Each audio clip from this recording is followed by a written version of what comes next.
Gouvernance des entreprises high-tech ou l'émergence d'un nouveau modèle. En serait-ce fini du modèle classique de la firme managériale avec la nouvelle économie? Cela est bien possible.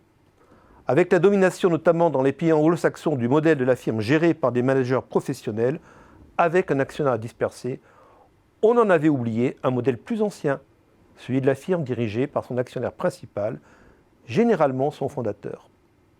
De fait, l'expansion du modèle de la firme à actionnariat diffus a été rendue nécessaire par les besoins importants de capitaux pour financer les investissements en actifs réels, machines, usines, acquisition d'autres firmes à forte intensité capitalistique.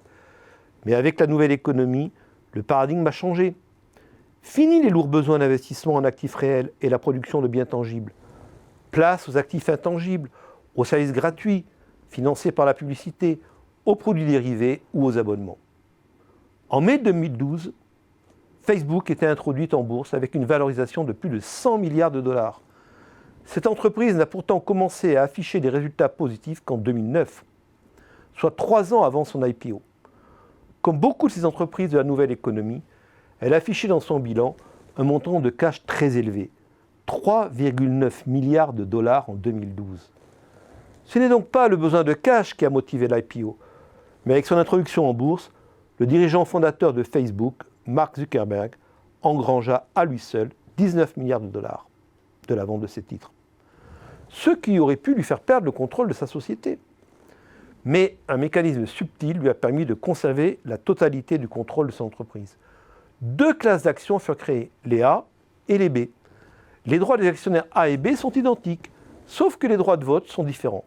Les actions B, celles des fondateurs et associés, bénéficient d'un droit de vote 10 fois plus élevé que celui des actions A. De cette façon, alors que les actions B ne représentent que 70% du capital, elles permettent d'exercer 96% des droits de vote. Même après sa vente massive de titres à l'IPO, Mark Zuckerberg contrôle la majorité des droits de vote. Un chiffre qui lui permet de décider seul de l'avenir de son entreprise et d'avoir les mains libres face à son conseil d'administration. Facebook n'est pas la seule entreprise de la nouvelle économie à adopter une telle gouvernance. Contrairement à la firme managériale de la deuxième moitié du XXe siècle, pilotée par des managers professionnels et financée par un actionnariat dispersé, on assiste aujourd'hui à l'émergence d'entreprises dirigées par leurs actionnaires majoritaires, avec un actionnariat concentré.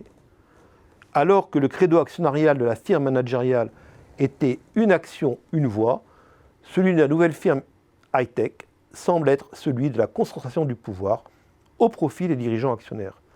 En termes de gouvernance, alors que le conflit d'agents principal était celui du conflit potentiel entre les dirigeants et les actionnaires dispersés, celui de la nouvelle firme se déplace.